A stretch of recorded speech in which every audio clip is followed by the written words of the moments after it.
पीले दांत वाली बहू। रंजना कभी ब्रश नहीं करती थी।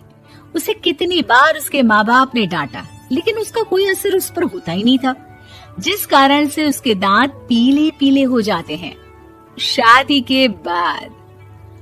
अरे बहू, वैसे तो तुझ में कोई कमी नहीं है, पर तेरे दांत इतने पीले कैसे हैं बेटा? कैसे मतलब?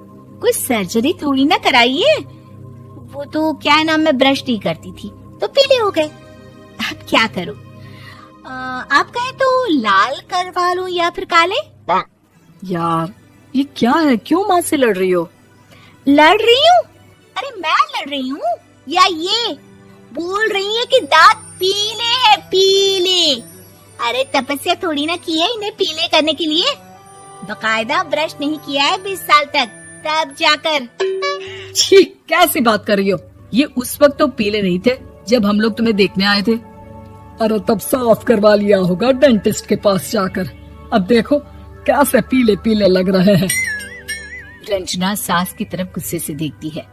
फिर शुरू हो गई पीले पीले पीले। अरे पीले तो तब भी थे जब मेरे हाथ का रसगुल्ला उड़ा उड़ा कर खा रही थी और बोल रही थी, लड़की नहीं गुणों का खजाना दे रहे भाई साहब आप। खैर, अब वो लोग करते भी तो क्या करते, पीले दांत वाली बहू पल्ले पड़ी थी तो झेलना तो था ही। एक दिन कीर्तन में रंजना गाना गा रही थी। अरे कमला बहन, माँ का द्वार है, यहाँ तो सब शुद्ध होकर आते हैं, फिर अपनी बहू को ब्रश भी नहीं करवाती तुम। दूर से पीले पीले दांत भक्ति में बाधा उत्पन्न कर रहे हैं। और कोई 2 साल के बच्चे थोड़ी ना लेकर आई हूँ मैं बहू बनाकर। अच्छी खासी लड़की है, अरे कैसे करवाऊं ब्रश? ये तो उसे खुद करना चाहिए ना। अब माँ बाप तो इसके जैसे तैसे निपटा दिए, ये नहीं सोचा कि सास कैसे संभालेगी। सास बहू को लेकर घर आ जाती है, लेकिन सोच लेती है कि अब इसे लेकर कहीं नहीं जाएगी। अगले रोज बहू कहती है, अरे क्या हो गया, मंदिर नहीं जाना क्या? कीर्तन का वक्त हो रहा है। मेरी मधुर वाणी से कान्हा जी जागते हैं और सोते हैं। आप तो जानती है ना उनकी भक्ति में कितना मन लगता है मेरा। वो क्या है ना, तबीयत ठीक नहीं लग रही है मेरी, आराम करूंगी मैं। तबीयत ठीक नहीं लग रही? अभी तो मिथुन के गाने पर नाच रही थी आप, और अब बोल रही है कि तबीयत ठीक नहीं लग रही। अरे भक्ति में मन लगा लो सासू माँ, ऊपर जाना है, क्या मुंह दिखाओगी आप? हाँ? सास को बहू की बात पर गुस्सा आ जाता है। मैं क्या मुंह दिखाऊंगी, इसकी चिंता तो ना कर, समझी? अपने मुंह की चिंता कर, जो ये पीले पीले दांत लेकर हर जगह पहुंच जाती है। पता है लोग कितना मजाक बनाते हैं। ना जी ना, मैं नहीं जाना कहीं तेरे साथ। तो ये बात है। कोई ना, मत जाओ, मैं अपने कमरे में ही बैठकर भक्ति कर लूंगी।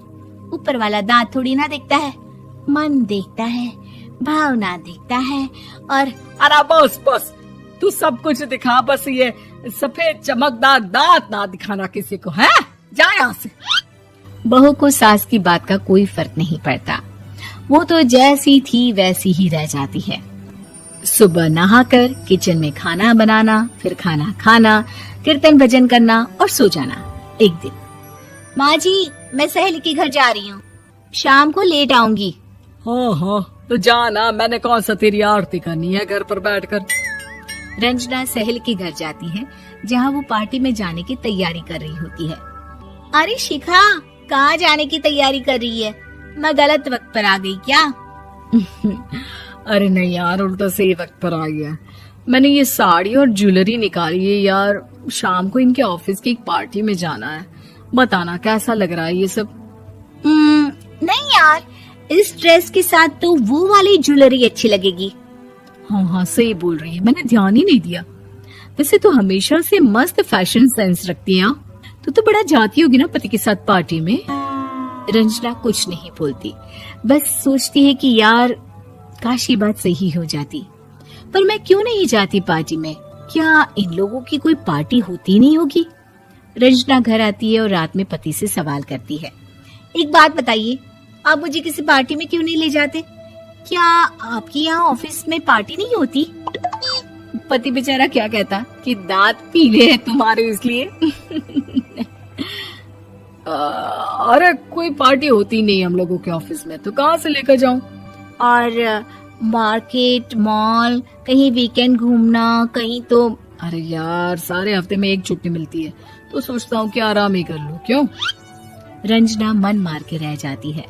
पहले कभी सास के साथ मंदिर जाया करती थी, लेकिन वो भी सास ने ले जाना बंद कर दिया। घर बैठी बैठी रंजना बोर हो जाती है।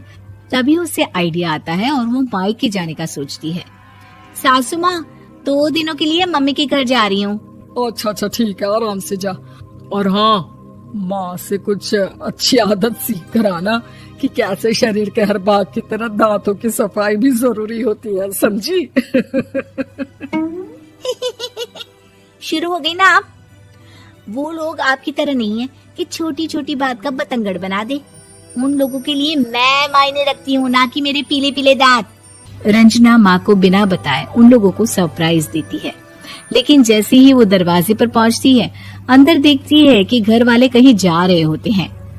अब माँ, काश रंजना दीदी के दांतों वाली प्रॉब्लम नहीं होती, तो वो भी हम लोगों के साथ चलती ना बुआ जी की बेटी की शादी में। हाँ बेटा, लेकिन अब उसे कौन समझाए कि उसको उसके पीले दांत नहीं दिखते, लेकिन उसके आसपास के लोगों को कितना एम्बैरेसिंग फील कराते हैं। मुझे तो कितनी बार उसके स्कूल की टीचर ने शिकायत की कि उसके साथ कोई लड़की बैठना भी नहीं चाहती, और ना ही कॉलेज में कोई उससे बात करना चाहता था। लेकिन पता नहीं क्यों उसे ये बात समझ में ही नहीं आती। कोई कमी नहीं है उस लड़की में, बस यही कि दांत पीले हैं। वो तो भला हो जीजा जी और उनकी माँ का, जो दीदी को जैसी है वैसे ही रखा हुआ है। रंजना को अपने घर वालों की बात सुनकर बहुत दुख होता है। वो सोचती है कि वो क्या करे, लेकिन फिर वो सीधा डेंटिस्ट के पास जाती है, अपने दांत चमकाती है और कसम खाती है कि वो रोज ब्रश करेगी। अरे क्या हो गया? तुम तो 2 दिनों के लिए गई थी ना, पर कोई ना, अच्छा है, चलो आ गई तो। रंजना सास के सामने आकर खड़ी हो जाती है और पूरी स्माइल करती है, उसके चमकदार दांतों को दिखाती हुई। है? चले मंदिर। माँ, मुझे माफ कर दीजिए, मैंने आप लोगों को बहुत एम्बैरेसिंग फील करवाया।